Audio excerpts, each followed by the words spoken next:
Advocate Priyadarshan Thampi, ഇന്ന് കോടതി നടത്തിയിട്ടുള്ള മറ്റ് നിരീക്ഷണങ്ങളും വിമർശനങ്ങളും ഒക്കെ മാറ്റിവെച്ചാൽ ഈ നടിയെ ആക്രമിച്ച കേസിലെ ഒന്നാം പ്രതി പൾസർ സുനിക്ക് 7.5 വർഷക്കാലത്തെ ജയിൽവാസത്തിനൊടുവിൽ ജാമ്യം ലഭിച്ചിരിക്കുന്നു. സ്വാഭാവികമായും ജാമ്യം നിഷേധിക്കാൻ കോടതി കണ്ടെത്തുന്ന കാരണങ്ങൾ സാക്ഷികളെ സ്വാധീനിക്കാം, അതല്ലെങ്കിൽ തെളിവുകൾ നശിപ്പിക്കാം എന്നൊക്കെയുള്ളതാണല്ലോ. അത്തരം സാഹചര്യങ്ങളൊന്നും പൾസർ സുനിക്ക് ബാധകമാകില്ല എന്ന് കണ്ടുകൊണ്ടാണോ പൾസർ സുനിക്ക് ജാമ്യം നൽകിയിരിക്കുന്നത്? കാരണം ഇത് 8ാം പ്രതി ദിലീപിൻ്റെ ഒരു ഡിലേഡ് ടാക്ടിക്സ്, മനഃപൂർവ്വം വിചാരണ വൈകിപ്പിക്കാൻ വേണ്ടി നടത്തിയിട്ടുള്ള തന്ത്രങ്ങൾ, അതിൻ്റെ ഭാഗമായിട്ടാണ് പൾസർ സുനിക്ക് ഇപ്പോൾ ജാമ്യം കിട്ടിയത് എന്നൊരു വിമർശനം ഒരു ഭാഗത്ത് നിന്ന് ഉയരുന്നുണ്ട്. അതിൽ കഴമ്പുണ്ടോ?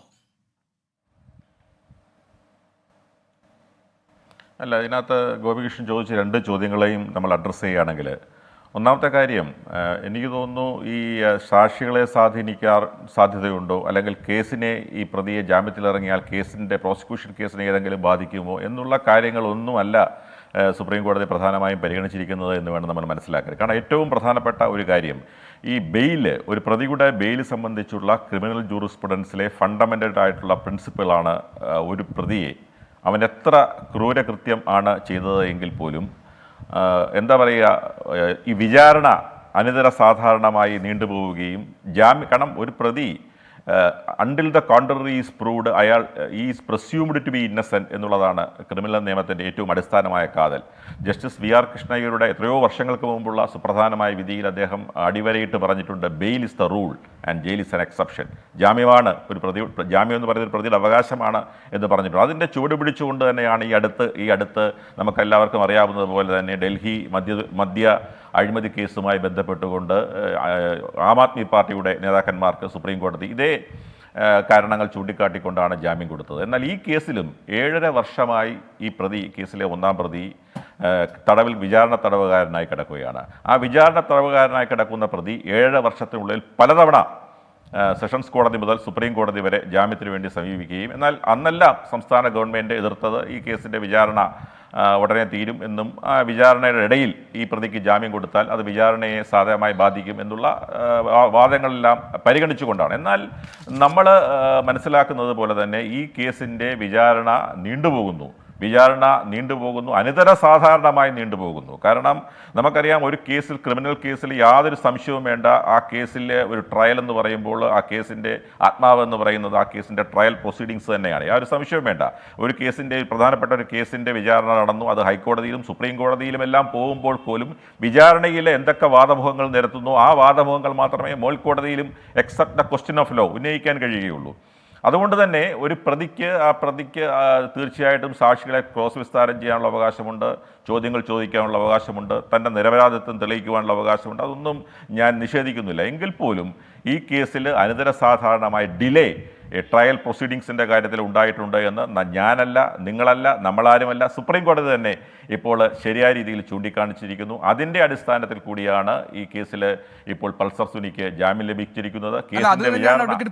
ഞാനും ചോദിച്ചത് കാരണം സർ, ഇവിടെ ഇപ്പോൾ താങ്കൾ പറഞ്ഞതുപോലെ ഞാൻ ഒരു നിമിഷമേ, ഞാൻ ജസ്റ്റ് ഒന്ന് ഒരു ക്ലാരിറ്റിക്ക് വേണ്ടി മാത്രം ഇടപെട്ടതാണ്. അതായത് ഹൈക്കോടതിയിൽ മാത്രം 10 തവണ ജാമ്യാപേക്ഷ നൽകിയിട്ടുണ്ട്. ഒരു ഘട്ടത്തിൽ ഇങ്ങനെ നിരന്തരം ഹർജി നൽകുന്നതിന് ഹൈക്കോടതി വിമർശിക്കുകയും പിഴ ഈടാക്കുകയും ചെയ്ത കേസാണിത്. താങ്കൾ പറഞ്ഞതുപോലെ bail is a rule, jail is an exception എന്ന് പറയുമ്പോൾ അവിടെ ഇതേ 10 തവണ ഹർജി നൽകുകയും 10-ൽ കൂടുതൽ തവണ മറ്റ് പല സെഷൻസ് കോടതിയിലും സുപ്രീം കോടതിയിലുമൊക്കെ ജാമ്യത്തിന് വേണ്ടി നടന്ന സാഹചര്യത്തിൽ സംസ്ഥാന സർക്കാർ ഉന്നയിച്ച പ്രധാനപ്പെട്ട ഒരു പ്രശ്നം, ഈ പ്രതി, അതായത് ഈ കേസിൽ 1ാം പ്രതി പൾസർ സുനി പുറത്തിറങ്ങിക്കഴിഞ്ഞാൽ തെളിവുകൾ നശിപ്പിക്കപ്പെടാനുള്ള സാഹചര്യമുണ്ട്, സാക്ഷികളെ സ്വാധീനിക്കാനുള്ള സാഹചര്യമുണ്ട്.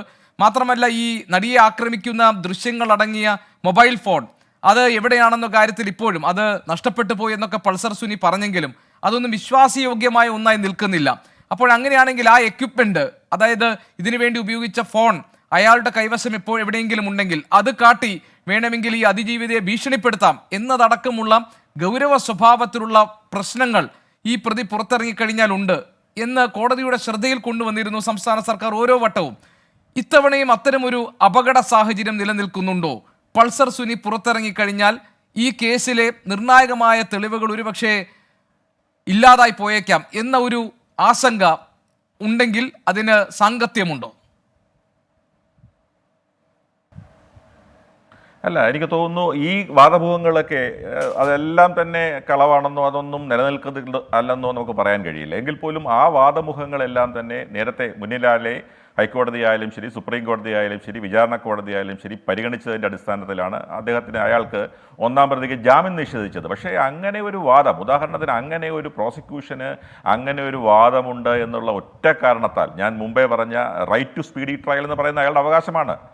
ഫണ്ടമെൻ്റൽ റൈറ്റ് അല്ല എങ്കിൽ പോലും റൈറ്റ് ടു സ്പീഡി ട്രയൽ എന്ന് പറയുന്നത് ഒരു പ്രതിയുടെ മൗലികാവകാശമല്ല എങ്കിൽ പോലും അയാളുടെ അവകാശമാണ്. സ്പീഡി ട്രയൽ എന്ന് നിരവധി വിധിന്യായങ്ങൾ സുപ്രീം കോടതി ഭരണഘടന നൽകുന്ന അവകാശത്തിൻ്റെ ഭാഗമായിട്ടുള്ളൊരു അവകാശമായാണ് കണക്കാക്കണം.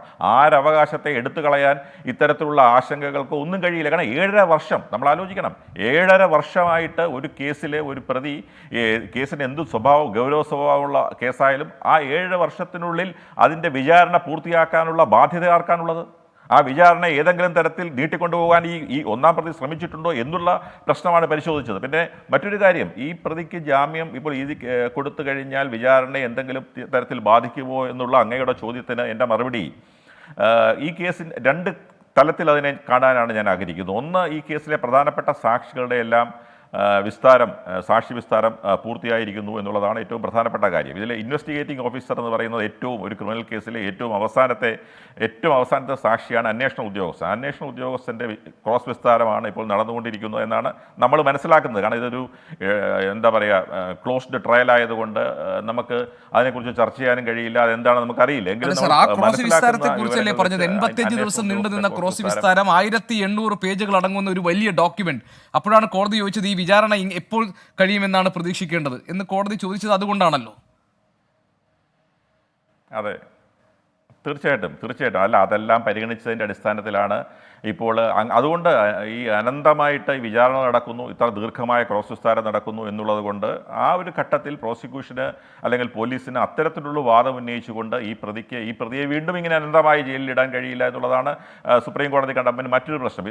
മറ്റൊരു കാര്യം, സുപ്രീം കോടതി തന്നെ ശരിയായ രീതിയിൽ ഇന്ന് പറഞ്ഞിട്ടുള്ളതുപോലെ ഈ ആശങ്കകൾ പരിഹരിക്കാൻ വേണ്ടിയുള്ള വളരെ സ്ട്രിക്റ്റ് ആയിട്ടുള്ള കണ്ടീഷൻസ് ഇമ്പോസ് ചെയ്യാൻ വിചാരണ കോടതിയെ സുപ്രീം കോടതി ചുമതലപ്പെടുത്തിയിട്ടുണ്ട്. അതായത് ഇത്തരത്തിലുള്ള ആശങ്കകൾ, 1-2 പ്രധാനപ്പെട്ട ആശങ്കകൾ അങ്ങവിടെ സൂചിപ്പിച്ചതുപോലെ പ്രോസിക്യൂഷൻ വളരെ ശക്തമായി സംസ്ഥാന സർക്കാർ സുപ്രീം കോടതി മുമ്പാകെ ഉന്നയിച്ചിരുന്നു. അതായത് ഇയാൾ പുറത്തിറങ്ങിക്കഴിഞ്ഞാൽ ഇത്തരത്തിൽ തെളിവുകൾ നശിപ്പിക്കപ്പെടാൻ സാധ്യതയുണ്ടോ, ഈ ഡിവൈസ് അയാൾ ഉണ്ടെങ്കിൽ ആ ഡിവൈസ് അയാൾ പ്രചരിപ്പിക്കുവാൻ സാധ്യതയുണ്ടോ എന്നുള്ള ആശങ്കകൾ പ്രകടിപ്പിച്ചിരുന്നു. ആ ആശങ്കകൾ ദൂരീകരിക്കുന്നതിന് വേണ്ടി, അങ്ങനെ ഉണ്ടാവാതിരിക്കാൻ വേണ്ടി വളരെ സ്ട്രിക്റ്റ് ആയിട്ടുള്ള കണ്ടീഷൻസ് ഇമ്പോസ് ചെയ്തുകൊണ്ട് ജാമ്യം കൊടുക്കണം എന്ന് തന്നെയാണ് പറയുന്നത്. അതുകൊണ്ട് എനിക്ക് തോന്നുന്നു അത്തരത്തിലുള്ള കണ്ടീഷൻസ് ഇമ്പോസ് ചെയ്താൽ ഒരു പരിധിവരെ, അല്ലെങ്കിൽ ഒരു അർത്ഥത്തിൽ മുഴുവനായി തന്നെ അത്തരത്തിലുള്ള ആശങ്കകൾ പരിഹരിക്കാൻ കഴിയുമെന്ന് തന്നെ വേണം നമുക്ക് വിശ്വസിക്കാൻ.